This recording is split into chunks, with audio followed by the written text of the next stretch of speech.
எல்லாருக்கும் காலை வணக்கம். எல்லோரும் நல்லா இருக்கீங்களா?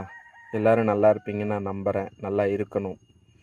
ஸோ இன்றைக்கி டாபிக் என்னென்னா, சில பேர் கூட இருக்கிறவங்களே சொல்லுவாங்க, நம்ம ஏதாச்சும் ஒரு தொழில் தொடங்க போகிறோம், ஏதாச்சும் ஒரு முயற்சி எடுக்க போகிறோன்னா, இருக்கிறத விட்டுட்டு பறக்க ஆசைப்படாதன்னு சொல்லுவாங்க.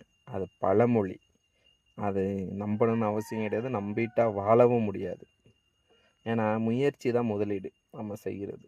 எந்த தொழிலானாலும் சரி, முதல்ல குறைந்தபட்சம் ஊதியமாக இருக்கும். ஆனால் நம்மளுடைய முயற்சி வந்து ரொம்ப பெருசாக இருக்கும். சம்பளம் குறைவாக இருக்கும், முயற்சி பெருசாக இருக்கும். அந்த இடத்துல நின்று கஷ்டப்பட்டு நம்ம அடுத்த லெவலுக்கு போகணும் அப்படின்னு சொல்லிட்டு அதை சகிச்சுக்கிட்டு நம்ம செய்கிறோம் பார்த்திங்கன்னா, அதுதான் முயற்சி. அடுத்த லெவலுக்கு நம்மளால் போக முடியும்.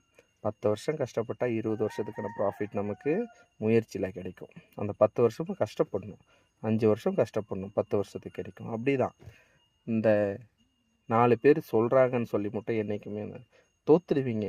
தோற்றா அனுபவம் தான். ஒரு தொழில் எடுக்கிறதோ ஒரு முயற்சியிலோ கண்டிப்பாக எல்லாமே சக்ஸஸ் ஆகிடுது. சக்ஸஸ் வந்து 100ல் 1 தான். ஆனால் அந்த 99 தடவையும் தோற்கிறவனுக்கு உற்சாகம் என்ன தெரியுமா? தோத்துட்டோன்னு நினைக்காம நம்ம இதில் இதை கற்றுக்கிட்டோம் அப்படின்னு நினைக்கிறோம் பார்த்தீங்களா? அதுதான். ஒவ்வொரு தோல்வியிலையும் ஒன்று கற்றுக்கலாம். இன்னொன்றுக்கு வந்து அந்த தோல்வியை தவிர்க்க முடியும். கரெக்ட் இல்லைங்களா? ஸோ அதனால் சுற்றி இருக்கிறவங்க யார் என்கரேஜ் பண்ணுறாங்களோ அதை ரொம்ப பாசிட்டிவாக எடுத்துக்கோங்க. யார் டிஸ்கரேஜ் பண்ணுறாங்களோ அதை கண்டுக்காதீங்க. அவங்கள தட்டி விட்டுட்டு நீங்கள் பாட்டுக்கு நீங்கள் போயிட்டே இருங்க. ஓடி ஓடி உழைக்கணும். அதுதான். படிப்பு முக்கியம் இல்லை. படிப்பு முக்கியம்தான்.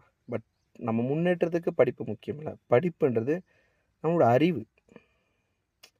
அவ்வளோதான். படித்தவங்களும் இந்த இடத்துல முன்னுக்கு வந்திருக்காங்க, படிக்காதவங்களும் முன்னுக்கு வந்திருக்காங்க. படிப்புன்றது அவசியம். நம்மளுடைய அறிவு ஆச்சுங்களா? அவ்வளோதான். ஆனால் படிக்காத சில பேருக்கு தான் நான் இதை சொல்கிறேன். படிக்கலை அப்படின்னு சொல்லி யாரும் வருத்தப்பட வேண்டியதில்லை. படிப்புன்றது நாலேஜ்.